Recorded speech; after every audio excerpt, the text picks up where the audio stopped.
Welcome back to Darnley Cyber Cafe, where the lines between data, power, and truth blur, one sip at a time. Today, we're exploring Europe's most under-discussed struggle, a fight for digital independence. For decades, the European Union has stood as a symbol of regulation, diplomacy, and human rights. But beneath the calm surface lies a storm, a battle for control of Europe's data, networks, and digital sovereignty. And the truth is, the threats don't just come from adversaries like Russia or China. They come from friends and allies. Let's talk about it. Europe has long promised itself digital sovereignty. Yet, when we look closer, it's clear that much of Europe's infrastructure still depends on foreign giants, such as Amazon Web Services, Microsoft Azure, and Google Cloud. Even critical EU systems and national agencies rely on them. That dependency is a crack in the armor, because control over data is control over the future.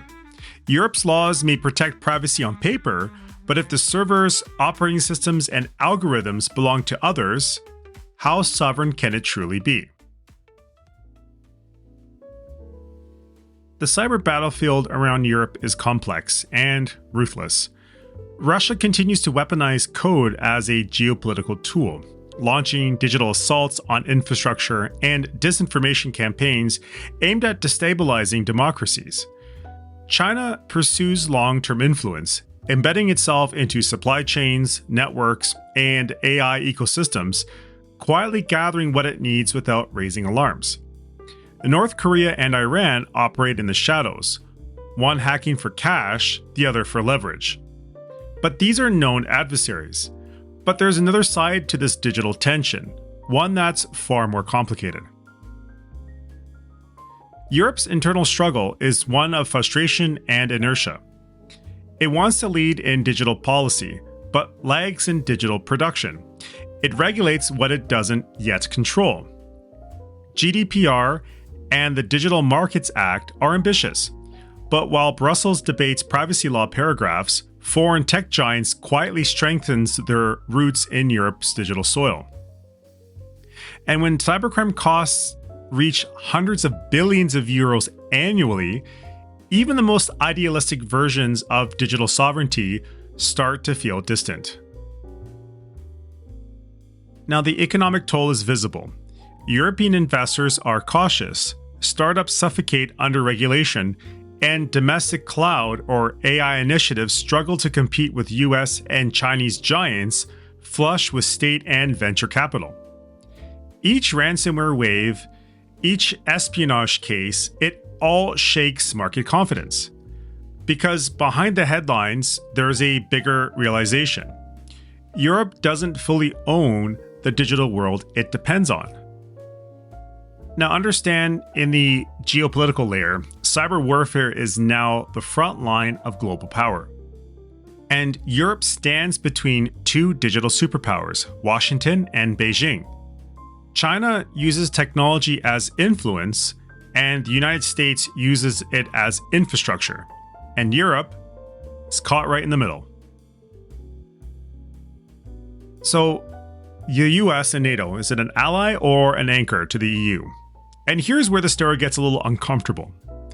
The United States remains Europe's closest ally through NATO, a military and intelligence partnership that's kept the peace for over 7 decades.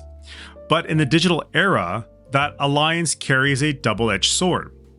Most of Europe's cyber defense coordination runs through NATO channels, and much of that digital backbone, communication, intelligence, and even defense systems relies on US technologies and cloud services. At first glance, that sounds efficient, but it also means that much of Europe's military-grade data, encryption, and command systems depend on foreign-controlled platforms. Think about that. The continent that champions privacy laws like GDPR still routes critical defense communication through American tech ecosystems. Washington calls it cooperation, Brussels calls it partnership, but independence? That is harder to define.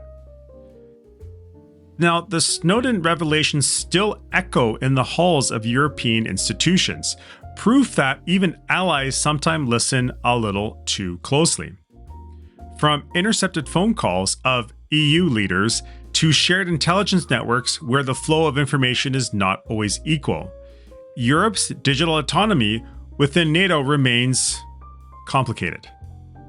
And when it comes to big tech, the line between corporate power and national influence blurs even more.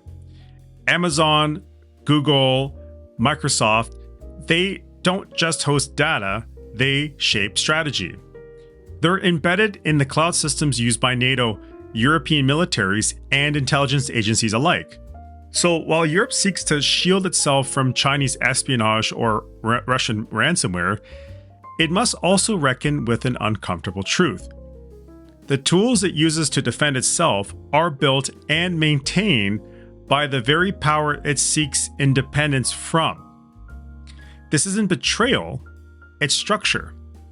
But it leaves Europe in a digital paradox, defended by its allies, yet dependent on them, protected militarily, but constrained digitally.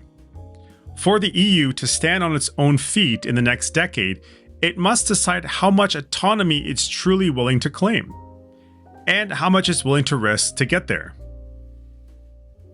Europe's path to digital independence isn't impossible, but it's steep. It must build sovereign infrastructure, fund privacy-first innovation, and create cybersecurity frameworks not reliant on foreign providers. More importantly, Europe needs cultural unity in the digital space, a shared belief that privacy, innovation, and resilience can coexist. If not, the continent risks becoming a permanent client of other empires, a digital tenant in someone else's system. Europe's digital struggle isn't just a matter of security, it's about identity, and whether a free society can remain free when its digital life is managed elsewhere. As the world slides further into AI-driven governance and digital geopolitics, the ability to control one's own data may soon define what it means to be sovereign.